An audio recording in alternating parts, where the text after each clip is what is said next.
This video is going to cover differential rate law tables. So for this first problem, we have x2a4 yields x2 plus 2a2. The reaction is studied. Following data are recorded. We see the concentration of a4 and the rate at those different concentrations.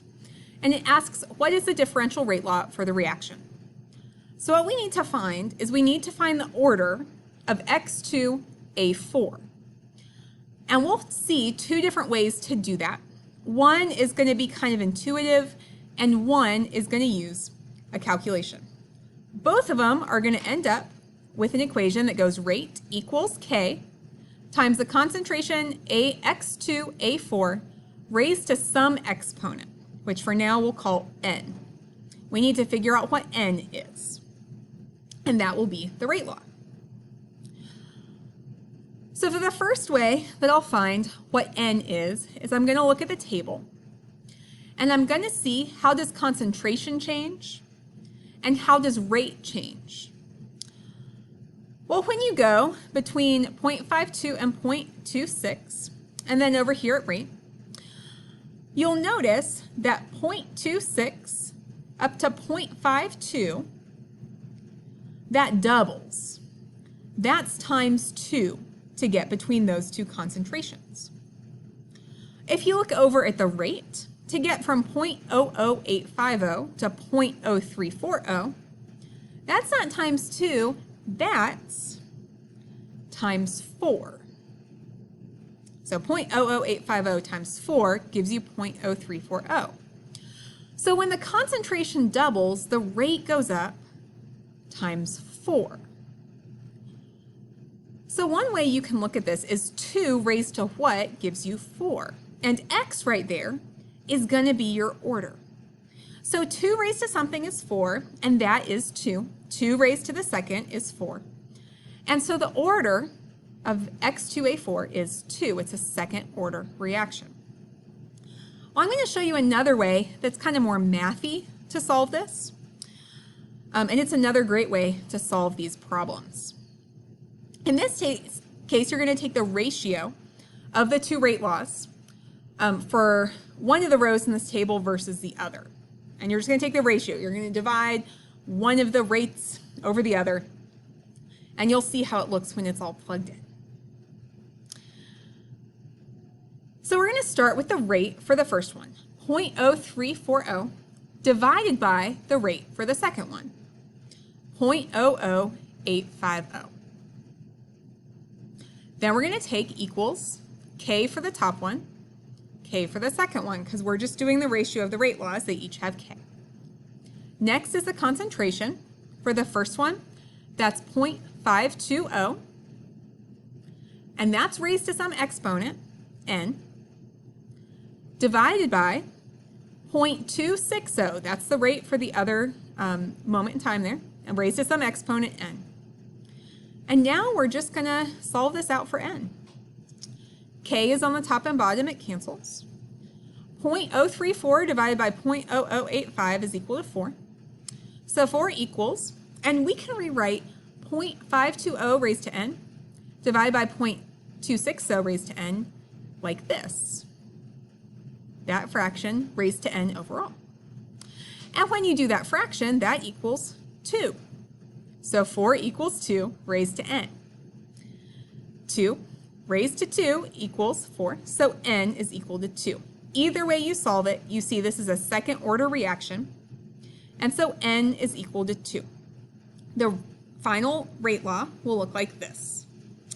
Rate equals K times the concentration of x2a4 raised to the second.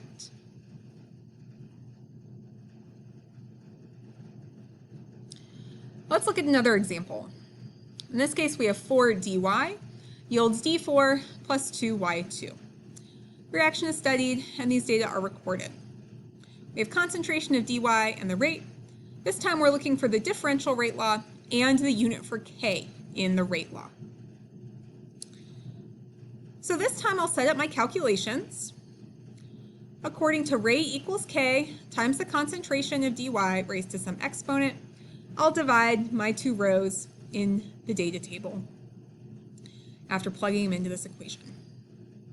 So I'm going to take my first rate, 0.0450, divide by my other rate, 0.0150, equals K over K, times the concentration of the top row, 1.17, raised to some exponent n, divided by my other concentration, 0.39, raised to some exponent n. 0.045 divided by 0.015 is equal to 3. So I'm going to get 3 equals, K cancels. And then 1.17 divided by 0.39, well, that also equals 3. And that's raised to some exponent.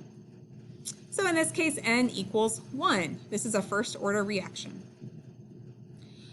So I can write the rate law as rate equals K times the concentration of dy raised to the first. You can write the 1 or don't write the 1, either is okay. Now we need the unit for K. In a first order reaction, the unit for K is second to the negative 1. So that's the unit I'll select for K. Just as a reminder, for 0, first, and second order, so here's my orders, and here's my unit for K. For a 0 order reaction, the unit for K is molar per second. You can also write that as molar, second to the negative 1.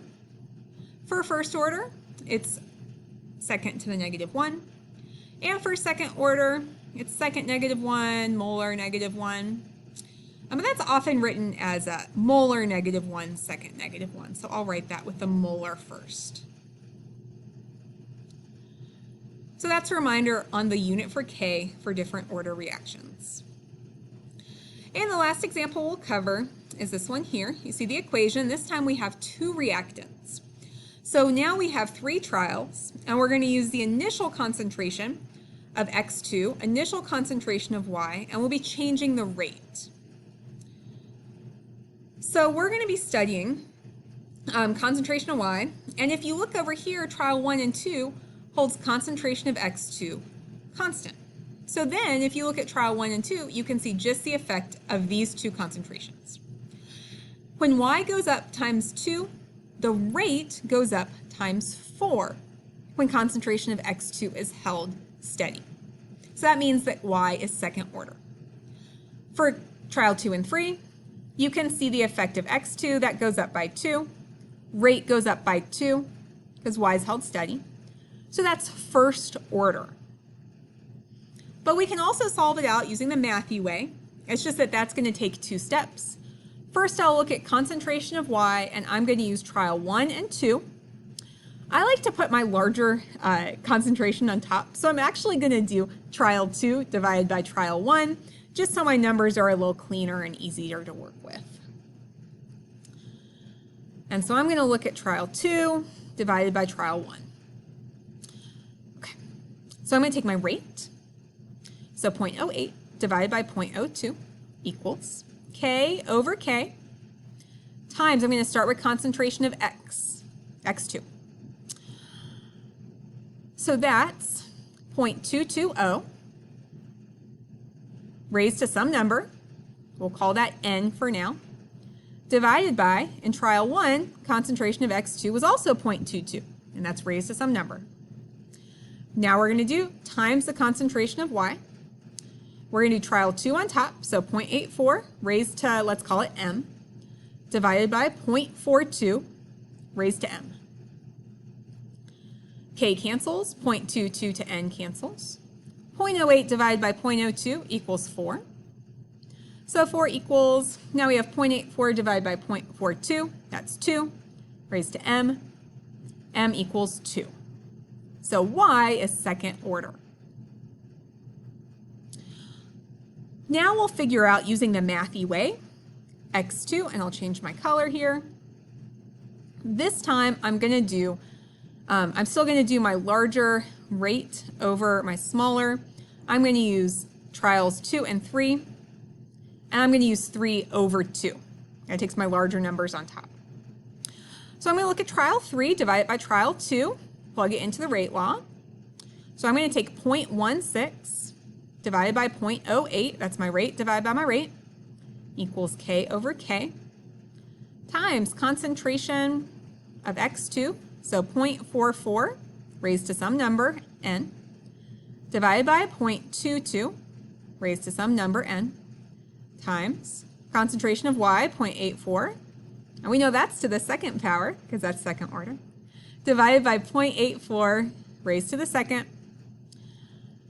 K cancels, 0.84 squared cancels. We get 0.16 divided by 0.08, so that's 2, equals 0.44 divided by 0.22 is 2, raised to N.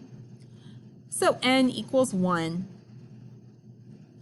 And X2 is a first order reactant. To write the overall rate law, we're going to do rate equals K. We'll do concentration of X2. That's first order, so that's to the first. You can write the 1 up there or not. Times concentration of Y, that's second order, so squared. This is the overall rate law for this reaction. Make sure to have the order for each reactant as the exponent for that. Remember, if it's to the first, you don't have to include that. Whenever you write the differential rate law, also called the rate law, remember to do rate equals K times the concentration raised to the exponent.